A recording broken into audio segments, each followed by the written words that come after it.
Imagine an African city so wealthy it coined its own currency, built towering monuments that rivaled the pyramids, and traded across the world long before most of Europe even knew what a state was.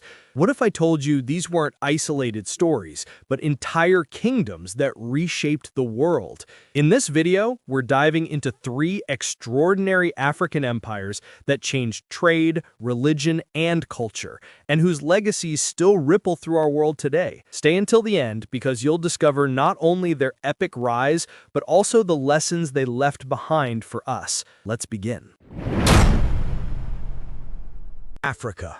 A land of endless sun, ancient wisdom, and untold stories. When most people think of early global trade, their minds wander to the Silk Road, the Roman Empire, or the merchants of Venice. But what if I told you that centuries before all that, great African kingdoms had already built vast networks of commerce, connecting deserts, oceans, and civilizations through gold, ivory, salt, and innovation.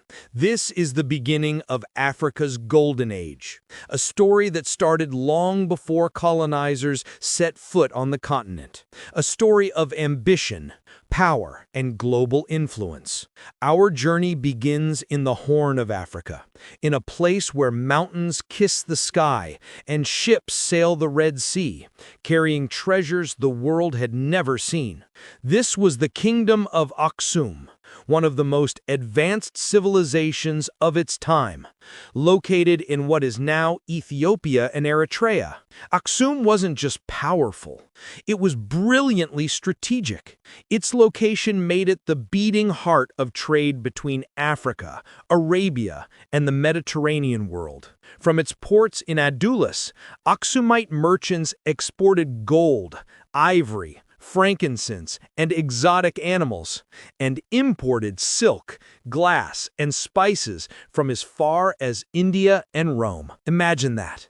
Long before the words global economy even existed, African traders were already mastering it. And they didn't trade blindly.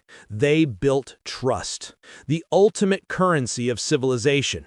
So much trust, in fact, that Aksum became one of the first African powers to mint its own coins in gold, silver, and bronze. Each coin carried the name of its ruler and a symbol of its strength, circulating from Egypt to India. That act, minting currency, wasn't just an economic move. It was a declaration of sovereignty, a statement to the world, we are equal partners in civilization. But Aksum wasn't more than trade. It was culture, innovation, and diplomacy woven into one. Greek, Arabian, and African languages mixed in its cities. Stone stelae, tall obelisks carved from single pieces of granite rose into the sky, marking royal tombs and ancient glories. While Europe stumbled through its dark ages, Aksum thrived in light, mastering architecture, navigation, and administration. And yet, Aksum wasn't alone. Across the Sahara, thousands of kilometers away, another network of kingdoms was rising, connected not by seas, but by sand. Their trade route? The trans-Saharan trade, the lifeblood of West Africa. Here we find the Hausa Kingdoms, scattered across what is now northern Nigeria, Niger, and Chad. These weren't dusty villages. They were thriving city-states: Kano, Katsina, Zaria, Gober, Dora, each one a hub of artistry, metalwork, agriculture, and long-distance commerce. Caravans of camels crossed the desert under the blazing sun, carrying salt, leather, textiles, and later gold. Markets buzzed with life. Traders negotiated in Hausa, Arabic, and countless dialects. Women managed stalls and finances, shaping the rhythm of daily economy. From dawn till dusk, these cities pulsed with energy, proof that African urban civilization was alive and evolving. And behind every market transaction lay something deeper, a social order, a belief system, and an identity rooted in cooperation. The Hausa understood something profound, that trade isn't just about goods, it's about relationships. The balance between trust and reputation, between giving and gaining. From Aksum's golden coins to the Hausa's desert caravans, one truth stands tall. Africa was not isolated. It was interconnected, vibrant, dynamic. These kingdoms forged pathways that would later become the arteries of global exchange. Their ingenuity in trade, governance, and diplomacy helped lay the foundations for economic systems still in motion today. When we talk about world trade, we must remember where it truly began. Not just in Rome or China, but in Africa, where kings and queens mastered the art of wealth long before the world gave them credit. And this, my friend, is only the beginning, because the story of Africa's kingdoms isn't just about commerce, it's about culture, faith, and monumental power. Trade built their wealth, but faith and culture built their legacy, because no great civilization is remembered only for what it owned, but for what it believed, what it built, and what it left behind. We travel through sacred valleys, ancient cities, and monumental structures that still whisper the genius of Africa's greatest builders and dreamers. From Ethiopia's towering obelisks to Nigeria's vast earthworks, this is the story of kingdoms that sculpted their power into the very soil of history. We return first to the Kingdom of Aksum, a place where stone touched the heavens. Here, the sound of hammers against granite echoed through time. Gigantic obelisks rose in the heart of the city, carved from single pieces of rock, some as tall as a modern 10-story building. These were not tombstones, they were statements, immortal signatures of a civilization that refused to be forgotten. But Aksum's true monument wasn't only in stone, it was in spirit.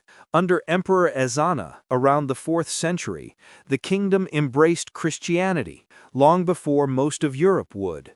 It became one of the earliest officially Christian empires in the world.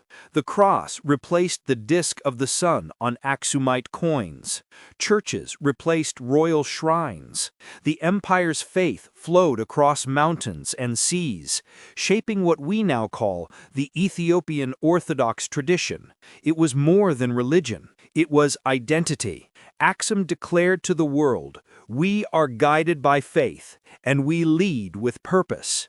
And centuries later, that faith still endures. Walk through Lalibela today, and you'll see churches carved deep into living rock, inspired by the same spiritual vision that began in Aksum. It's a reminder that African Christianity was not imported. It was born here, crafted in the red earth of Ethiopia. But while Aksum rose in the east, far to the west, another civilization was leaving its mark, not in stone, but in earth itself. A kingdom whose walls were so vast they rivaled the Great Wall of China, yet few outside Africa have ever heard its name. In present-day southwestern Nigeria, once stood the Ijebu kingdom, a powerful Yoruba state that flourished for centuries. The Ijebu people built one of the largest man-made structures in the ancient world, Sungbo's Eredo, a colossal earthwork stretching over 160 kilometers, rising 12 meters high in some places. Millions of cubic meters of earth were moved by hand, without modern machines, without blueprints, just human will, skill, and community. Sungbo's Eredo wasn't merely a wall, it was a living boundary, a mark of unity, defense, and devotion. Local tradition connects it to a legendary queen named Bilikisu Sungbo, believed by some to have been the same Queen of Sheba mentioned in ancient texts. Whether legend or history, her story embodies the feminine power that has always pulsed through African leadership, the kind that builds, protects and inspires. The engineering of the Ijebu earthwork still amazes archaeologists today. It required mathematics, surveying, labor management, and architectural foresight, and it reminds us of something profound, that greatness is not always carved in marble. Sometimes it's built from the soil beneath our feet. From Aksum's sacred obelisks to Ijebu's monumental walls, these civilizations shaped Africa's skyline and soul. Their architecture told stories of faith, discipline, and unity. They proved that culture is power, and that belief, when combined with creativity, can move mountains or build them. As the sun sets on these ancient kingdoms, their shadows still stretch across the continent, silent but alive. They remind us that Africa was not a blank page waiting to be written on. It was the author of its own masterpiece. Empires rise, empires fall, but legacies endure. Long after the thrones have crumbled and the cities have faded into dust, the spirit of Africa's ancient kingdoms continues to breathe through language, art, music, and the wisdom that shapes her people today. The question is no longer whether Africa was great, but whether we've taken the time to truly see it. Every African city, every marketplace, every handshake of trade carries echoes of kingdoms that came before. The same roads where caravans once crossed the desert have become highways linking nations. The same ports where Aksumite ships once docked now welcome modern freighters and airplanes. And the same communal principles that built Sungbo's Iredo still guide African societies, from cooperative farming to shared economies that thrive on trust. The DNA of ancient innovation is still alive. You can see it in the tech hubs of Lagos, the architecture of Addis Ababa, and the creative brilliance rising from Nairobi to Accra. What began with the merchants of Aksum and the builders of Ijebu has evolved into a continent redefining progress on its own terms. But Africa's story didn't just influence itself, it shaped the world. When Europeans and Arabs began their long voyages of exploration, they relied on African maps, knowledge, and trade systems that had been refined for centuries. From mathematics and metallurgy to art and astronomy, Africa was both a teacher and a pioneer. The gold that fueled the rise of global economies came from African soil. The trade systems that connected continents were first tested here. Africa was not a silent continent, it was a central chapter of world civilization. Yet for too long, those stories were buried. Colonialism and historical bias tried to rewrite the narrative, portraying Africa as a place without history, waiting to be discovered.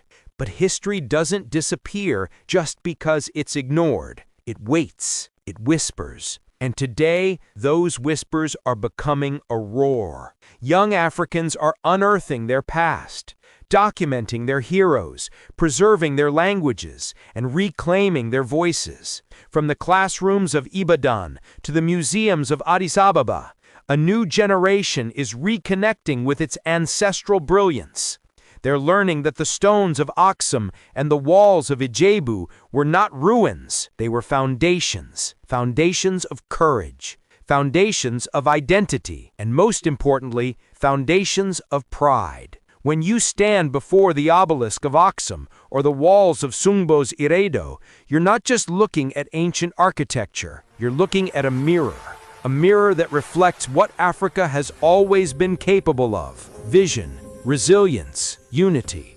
The lessons of these kingdoms remind us that power doesn't always come from conquest. Sometimes it comes from connection, from the way a people trade, create, and believe, from the way they turn faith into structure and dreams into destiny. That's the heartbeat of Africa, the power to transform struggle into art, adversity into innovation, and history into hope. So when we say African kingdoms that changed the world, we're not just speaking of the past, we're speaking of the present unfolding.